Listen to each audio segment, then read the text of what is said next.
Freedom వేరుశనగ నూనెతో వంటింటి ఊరగాయలకు మన ఊరి రుచిని తెచ్చేద్దాం.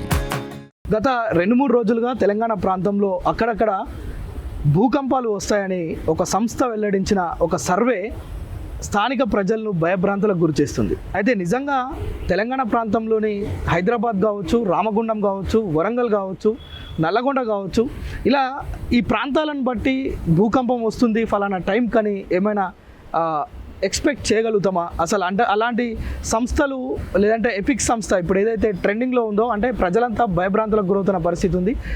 ఈ ఎపిక్ సంస్థ ఇచ్చిన ఈ యొక్క సర్వేను నమ్మొచ్చా? వీటన్నిటి మీద అసలు భూకంపాలు వచ్చే అవకాశాలు మన ప్రాంతంలో ఉన్నాయా?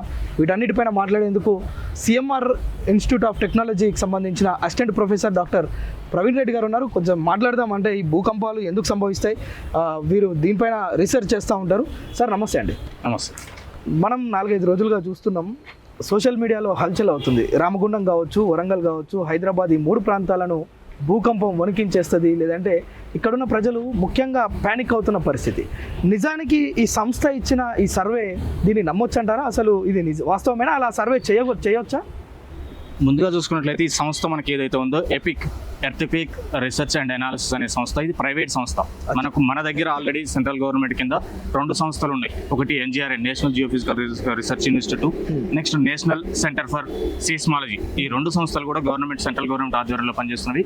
ఈ 2 మనకు తెలుగు రాష్ట్రాలకు మొత్తానికి కూడా NGRI Uppal, national geophysical research institute ఉప్పల్లో ఎప్పటికీ మానిటరింగ్ చేస్తుంటారు. తెలంగాణలో కానీ ఆంధ్రప్రదేశ్లో కానీ ఎప్పుడెప్పుడు ఎర్త్క్వేక్స్ వచ్చే ఛాన్స్ ఉన్నాయో, ఎక్కడెక్కడ ఏ జోన్స్ వచ్చే అవకాశం ఉంది అని చెప్పేసి ఎప్పటికప్పుడు అనాలిసిస్ చేస్తూనే ఉంటారు. బట్ ఇక్కడ ఇచ్చిన మన సంస్థ అనేది ప్రైవేట్ సంస్థ. ఈ ప్రైవేట్ సంస్థని ప్రామాణికంగా తీసుకొని మనకి ఇక్కడ ఎర్త్క్వేక్స్ వచ్చే అవకాశం ఉంది అని చెప్పేసి ఒకవేళ చెప్పినా మనం నమ్మి దాని మీద ప్యానిక్ అయ్యి భయభ్రాంతులకు గురాల్సిన అవసరం లేదు. సెకండ్ థింగ్ ఏంటంటే మనది హైదరాబాద్ కానీ తెలంగాణ కానీ 2 తెలుగు స్టేట్లు మొత్తం కూడా మనకు ఉన్న 5 జోన్లో, ఇండియాని మొత్తాన్ని మనకు ఎర్త్క్వేక్స్ జోన్స్ లో 5 జోన్లుగా డివైడ్ చేయడం జరిగింది. దేశం మొత్తాన్ని ఎర్త్క్వేక్స్ జోన్స్ ని 5 జోన్స్ లాగా డివైడ్ చేయడం జరిగింది. ఈ 5 జోన్లలో కూడా మనకు హైదరాబాద్ అయితేనేమో జోన్ 2 లో ఉంది. సో ఇక్కడ జోన్ 1 అంటేనేమో వెరీ లెస్ అమౌంట్, అంటే ఒకవేళ ఎర్త్క్వేక్స్ వచ్చే ఛాన్సెస్ చాలా తక్కువ ఉంటేనేమో జోన్ 1 కింద కన్సిడర్ చేస్తాము. జోన్ 5 అంటేనేమో ఎక్కువ ఛాన్సెస్ ఉండే అవకాశాలు. సో ఎక్కువ వచ్చే ఛాన్సెస్ మొత్తం కూడా మనకు నార్త్ ఈస్టర్న్ రీజన్ లో Himalayas, foot hills of Himalayas, as well as మనకి ఇక్కడ ఈస్టర్న్ స్టేట్స్ అస్సాం, మేఘాలయ, త్రిపుర ఇలాంటి రాష్ట్రాల్లో కూడా మనకు జోన్ 5 కింద కన్సిడర్ చేసేది. సో మనకి ఇక్కడ తెలంగాణ కానీ లేదంటే ఇప్పుడు మనం పర్టికులర్గా చెప్పుకునే రామగుండం ఏరియా కానీ ఇది జోన్ 2, జోన్ 3 కింద కన్సిడర్ చేస్తాం. సో జోన్ 3 కింద మనకు గోదావరి పరివాహక ప్రాంతాలు, ఆ గోదావరి రీజియన్ మొత్తాన్ని కూడా జోన్ 3 కింద కన్సిడర్ చేస్తాము. హైదరాబాద్ కానీ రిమైనింగ్ డిస్ట్రిక్ట్లు అన్ని కూడా మనకు జోన్ 2 కింద కన్సిడర్ చేస్తాం. సో ఇక్కడ జోన్ 2, జోన్ 3 కింద వచ్చే అవకాశాలు చాలా చాలా తక్కువ ఉంటవి. సో ఒకవేళ వచ్చినా కూడా తక్కువ మ్యాగ్నిట్యూడ్. మనకు గత 4 నెలల కింద ములుగు డిస్టిక్లో December 27 మార్నింగ్ 7:30కి ఆ ప్రాంతంలో వచ్చింది. సో అది రెక్టార్ స్కేల్ మీద మనకు 5.3గా రికార్డ్ అయింది. సో 5.3గా రికార్డ్ అయినప్పటికీ కూడా మనకు ప్రాణ ఆస్తి నష్టాలు ఎప్పుడు కూడా జరగలేదు. ఆ రోజైనా కానీ ఇంతకుముందు మనకు వచ్చిన సందర్భాల్లో ఎప్పుడు కూడా తెలంగాణలో అయితే ఎస్పెషల్గా ప్రాణ ఆస్తి నష్టాలు ఎక్కడ కూడా జరగలేదు. ఎందుకంటే ఇక్కడ మ్యాగ్నిట్యూడ్ అనేది చాలా తక్కువ. సో ఇదంతా మనకు ఇక్కడ ఈ 5.3 అనేది మనకి ఏదైతే వచ్చిందో అది నార్త్ ఈస్టర్న్ రీజియన్లో వాళ్ళ కామన్. అది ఈ 5.3 అనేది రెగ్యులర్గా 2-3 సార్లు వచ్చిపోతుంటుంది డేలో. సో అక్కడ కూడా ప్రాణ ఆస్తి నష్టాలు ఏం జరగవు. సో ఇప్పుడు ఒకవేళ మనకు ఈ రామగుండం ఏరియాలో వస్తుంది అని వచ్చినా కూడా మనకు ప్రాణ ఆస్తి నష్టాలు జరిగేంత మీ అంచనా, అంటే మీరు రీసెర్చ్ చేసిన దాన్ని బట్టి ఒకవేళ రామగుండం ప్రాంతం కావచ్చు, ఈ ఎపిక్ సంస్థ ఇచ్చిన దాన్ని ఒకవేళ పరిగణలోకి కనుక తీసుకుంటే ఏ రేంజ్ లో వచ్చే అవకాశం ఉంటుంది? అదే ఒకవేళ జోన్ 1 to జోన్ 5 అని, మనం జోన్ 5 అంటున్నారు, జోన్ 1 అంటున్నారు, జోన్ 2, జోన్ 3, జోన్ 2, జోన్ 3 అంటే ఎంత వరకు దీని ప్రమాదం ఉండే అవకాశం ఉంటుంది? ప్రమాదం అంటే మనకి రెక్టార్ స్కేల్ మీద దీని మ్యాగ్నిట్యూడ్ అనేది 1 to 10 డివిజన్స్ లాగా డివైడ్ చేస్తాం. సో ఇక్కడ ఎంతైతే ఆ తీవ్రతను బట్టి 10 డివిజన్స్ లాగా డివైడ్ చేసాం. సో ఇక్కడ 1 నుంచి 3.5 వరకు కూడా మనకు ఎర్త్క్వేక్ వచ్చినా జస్ట్ మనం అబ్జర్వ్ కూడా చేయలేం. సో దాని మ్యాగ్నిట్యూడ్ అనేది 3.5 వరకు ఉంటే దాన్ని అబ్జర్వ్ కూడా చేయలేం. ఏదైతే మ్యాగ్నిట్యూడ్ అనేది 3.5 నుంచి 5.5 ఉంటుందో జస్ట్ మనకు విండోలు కానీ కిటికీలు దర్వాజాలు ఇవి కొంచెం అటు ఇటు షేక్ అయినట్టు ఉంటాయి. సో 5.5 నుంచి 7 వరకు వస్తే కొంచెం మ్యాగ్నిట్యూడ్ ఎక్కువ ఉన్నప్పుడు చిన్న చిన్న బిల్డింగ్స్ కానీ అంటే వీక్ బిల్డింగ్స్ కానీ పాత బిల్డింగ్స్ కానీ కొలాప్స్ అయ్యే ఛాన్స్ ఉంటుంది. సో 7 కంటే ఎక్కువ ఉన్నప్పుడు మాత్రం ప్రాణాస్తి నష్టం ఎక్కువ జరిగే అవకాశం ఉంటుంది.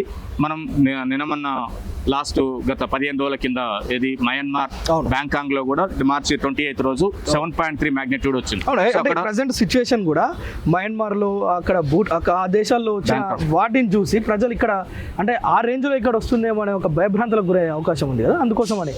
సో ఇక్కడ మనకు అలాంటి సిచ్యువేషన్ అయితే ఏం లేదు, ఎందుకంటే ఆ రీజియన్ మొత్తం కూడా మనకు ఏషియన్ ప్లేట్ అనేది ఇండియన్ ప్లేట్ అనేది ఏషియన్ ప్లేట్ కొలైడ్ అయినప్పుడు హిమాలయాస్ అనేది ఫామ్ అయింది. సో అది మొత్తం కూడా కొలీజన్ వల్ల ఉంది, అంటే రెండు కాంటినెంట్స్ కొలైడ్ కావడం వల్ల అక్కడ మనకి ఎప్పటికీ అదంతా వీక్ జోన్ లాగా మరి ఎప్పటికీ భూకంపాలు వచ్చే అవకాశం ఉంటుంది. ఈ హిమాలయాస్ కానీ మయన్మార్ కానీ బ్యాంకాక్ కానీ నేపాల్ కానీ so some parts of China so particular reasons లో ఎప్పటికీ వస్తూనే ఉంటాయి. సో ఎక్కువ మ్యాగ్నిట్యూడ్ తో కూడా వచ్చే అవకాశం ఉంటుంది. బట్ తెలంగాణ వచ్చేసరికి మనకు ఆ ప్లేట్ టెక్టానిక్స్ ఆ హిమాలయాస్ తో కంపేర్ చేసినప్పుడు మనం చాలా డిస్టెన్స్ లో ఉంటాం, చాలా దూరంలో ఉంటాం కాబట్టి ఇక్కడ చాలా చాలా తక్కువ కేసెస్. సో చాలా తక్కువ కేసెస్ ఇక్కడ ఉన్న మన రాక్ టెరైన్ కూడా హైదరాబాద్ కానీ ఎంటైర్ తెలంగాణలో హార్డ్ రాక్స్ ఎక్కువ ఉంటాయి, అంటే గ్రనైట్స్ ఎక్కువ ఉంటాయి. సో ఇలాంటి ఏరియాల్లో కొంచెం తక్కువ సందర్భాలు ఉంటాయి. ఎక్కడైతే వీక్ జోన్స్ ఉంటాయో లూజ్ సాయిల్స్ ఉంటాయో అక్కడ ఎక్కువ వచ్చే ఛాన్స్ ఉంటుంది. సో ఇక్కడ రామగుండం ఏరియాలో కూడా వాళ్ళు సర్వే చెప్పడానికి అంటే మనకు జస్ట్ వాళ్ళు ట్విట్ మాత్రమే చేసేది, దానికి గల కారణాలు ఏం చెప్పలేదు, ఎందుకు వస్తుంది అనేది మాత్రం ఏం చెప్పలేదు. వస్తుంది ఈ 1 వీక్ లో వచ్చే అవకాశం ఉంటుంది, 17th లోపు 20 లోపు వచ్చే అవకాశం ఉంది అన్నారు. కానీ దానికి గల కారణాలు అడిగి అంటే వాళ్ళు కూడా ఏం అనౌన్స్ చేయలేదు. సో ఓన్లీ వస్తుంది అని చెప్తే మనకు అంటే చాలా మంది చెప్తుంటారు. సో దాన్ని ప్రామాణికంగా తీసుకొని మనం భయభ్రాంతులకు గురై ఏదో వస్తుంది ఏదో ప్రాణ ఆస్తి నష్టం జరగవచ్చేమో మనం దూరంగా ఉండాలి అలాంటిది అయితే ఏమీ ఉండదు. ఇప్పటి వరకు అధికారిక సంస్థలు ఏవి కూడా ప్రకటించలేదు ఇందుకు సంబంధించి. అవును, ఏ సంస్థ కూడా మనకు ఎన్జిఆర్ఐ కానీ నేషనల్ లెవెల్లో మనకు national centre for seismology department కానీ ఇప్పటి వరకు అనౌన్స్ చేయడం జరిగింది, ఎలాంటి అధికారిక ప్రకటన చేయలేదు. మొత్తానికైతే ఈ ప్రాంతాల ప్రజలు ఎవరైతే హైదరాబాద్ కావచ్చు, వరంగల్ కావచ్చు, రామగుండం ఈ 3 ప్రాంతాల ప్రజలు పెద్దగా ఆందోళన చెందాల్సిన అవసరం అయితే లేదు. అవసరం అయితే అస్సలు లేదు. ఎస్పెషల్ గా వచ్చిన ఒకవేళ మ్యాగ్నిట్యూడ్ చాలా తక్కువ వెరీ వెరీ లెస్ తోనే వస్తుంది. ఇంతకుముందు మనకు గత డిసెంబర్లో ఏదైతే వచ్చిందో 5.3 తోని అంత తీవ్రతతోనే ఒకవేళ వచ్చినా కూడా మనకు ప్రాణ ఆస్తి నష్టాలు మాత్రం ఎలాంటివి జరగవు.